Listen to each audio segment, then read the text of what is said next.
पति की कमाई। पति को संभोग सुख दो तो वो तुम्हें दुनिया के सारे सुख देगा। अपनी सहेलियों, माँ और चाची से ये बातें हमेशा सुनती आ रही थी, लेकिन असल में कमी कुछ और थी। 35 साल की उम्र में मेरा विवाह हुआ। ये काफ़ी लेट समय था और जिससे मेरी शादी हुई उसकी उम्र 37 साल की थी। पहले लोग शादी जल्दी करने पर जोर देते थे, लेकिन आज लोग पहले करियर बनाने के लिए पीछे भागते हैं। कम उम्र में हुई शादी आपको आपके पार्टनर और परिवार से घुलने मिलने में ज़्यादा आसान होती है, लेकिन देर में हुई शादी में लोग इतने ज़्यादा जटिल हो जाते हैं कि वह अपने आप को नए माहौल में ढाल नहीं पाते। 35 की उम्र में शादी होने से वैसे ही शरीर में काम वासना खत्म हो जाती है। रही सही कसर 37 साल के पुरुष के अंदर भी नहीं बचती है। तो एक बात तो साफ है, जब मेरी शादी हुई तो मुझे पता था जिस व्यक्ति से मेरी शादी हो रही है वो काफ़ी कम कमाता है।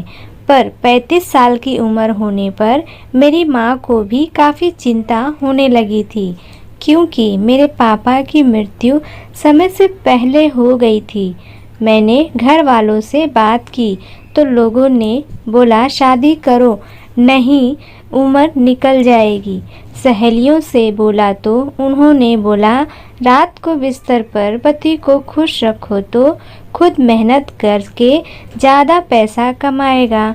सबकी बातों को ध्यान में रखकर मैंने शादी कर ली, लेकिन शादी के बाद पत्नी के साथ साथ एक पुरुष की ज़िंदगी में एक और चीज़ आती है जिसे हम जिम्मेदारी के नाम से जानते हैं। जिनसे मेरी शादी हुई थी वो इस बात को जानते थे कि मैं शादी से खुश नहीं हूँ, क्योंकि उनकी आय कम है। शादी की पहली रात उन्होंने मुझसे कहा, देखो मेरी आय कम है, उम्र ज़्यादा है, इसका मतलब ये नहीं कि हम दोनों साथ में खुश नहीं रह सकते। मैं तुम्हें सभी संसाधन तो नहीं दे सकता, लेकिन इतनी ज़रूर दे सकता हूँ कि हमारी ज़िंदगी अच्छे से चले। और उस रात खाली यही बात हुई। ऐसे ही करते करते 21 से 25 दिन बीत गए, पर हम दोनों के बीच पति पत्नी वाला रिश्ता बना ही नहीं। शायद उन्हें मन में मलाल था कि वो कम कमाते हैं, जिसकी वजह से मैंने उन्हें मन से स्वीकार नहीं किया है। फिर सहेलियों से बात हुई, सब ने फिर वही बात कही, उन्हें रात में खुश करो और वो खुद तुम्हारी ज़रूरतें पूरी करेगा। महीने के अंत में उन्हें वेतन मिला 30,000 रुपये, जिसमें से 10,000 रुपये वो भविष्य के लिए रखकर 20,000 मुझे दिया और बोला मेरी ज़रूरतें काफ़ी सीमित है, ये पैसे तुम रखो, अगर मुझे ज़रूरत हुई तो तुमसे ले लूँगा, तुम अपने हिसाब से घर देख लो। पर जब मैंने हिसाब लगाना शुरू किया तो पैसे कम पड़े। जब मैंने इनसे इस बारे में डिस्कस किया तो वो बोले थोड़ी दिक्कत हो सकती है, लेकिन मैं दूसरी नौकरी के लिए ट्राई कर रहा हूँ। ऐसे ही करते करते शादी को 9 महीने हो गए और हमारा झगड़ा हुआ। मैं बोलती और पैसे कमाओ, वो बोलते जो है उसमें एडजस्ट करने की कोशिश करो। बात इतनी बढ़ गई कि मैं अपने मायके आ गई और मन बना लिया कि अब इसके साथ नहीं जाना। उन्होंने कई बार मुझे बुलाया, मेरे घर आए लेने।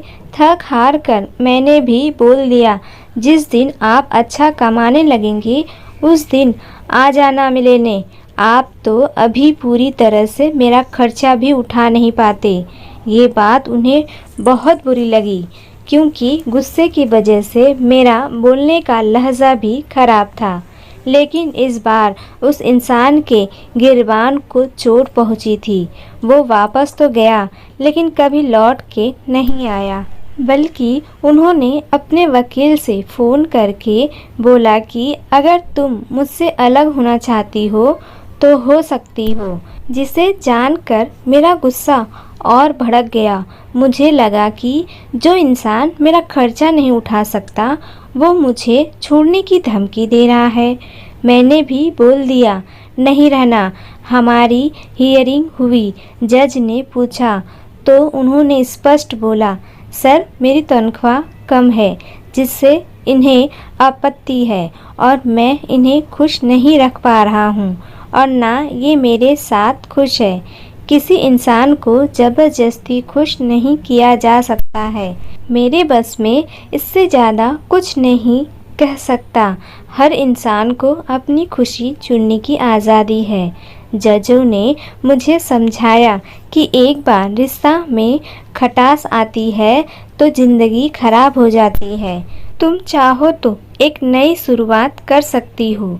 पैसा कम है लेकिन इतने भी नहीं कि तुम्हारी बेबसिक ज़रूरतें पूरी ना हो सके। लेकिन ईगो की वजह से किसी की नहीं सुनी और कुछ समय बाद मेरा तलाक हो गया। तलाक की 5 महीने में घर पर थी, लेकिन उसके बाद एक नौकरी की।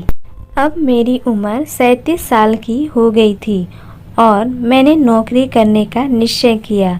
नौकरी पर आने पर पता चला कि कितना मेहनत का काम है और ये भी पता चला कि डिवोर्सी लड़की के आगे पीछे सब घूमते हैं, मौका का तलाश करते हैं कि कब मौका मिले और इसके साथ कुछ करने को मिले। काम अच्छा हो तो आपकी कोई तारीफ नहीं करता, लेकिन अगर काम में कमी हो तो ऑफिस से लेकर जूनियर तक पीछे पड़ जाते हैं। मेरी तनख्वाह 15,000 की है। अब समझ में आने लगा था कि नौकरी करना कितना कठिन है। कुछ भी चाहो, लेकिन हमारे हाथ में कुछ नहीं है। अब जिस 15,000 के लिए मुझे 10 से 6 घंटे काम करना पड़ता था, लोगों की हरासमेंट का सामना करना पड़ता था, पहले उससे ज़्यादा घर बैठे 20,000 मिलता, लेकिन अब काम करने के बाद 15,000 मिल रहा है।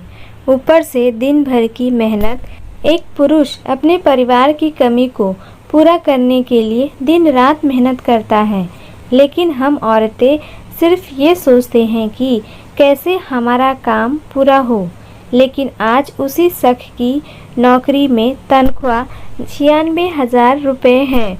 मैंने ये गलती की, रिश्ते को पैसे के पैरामीटर पर तोलने लगी थी, लेकिन हाँ, सही नहीं था।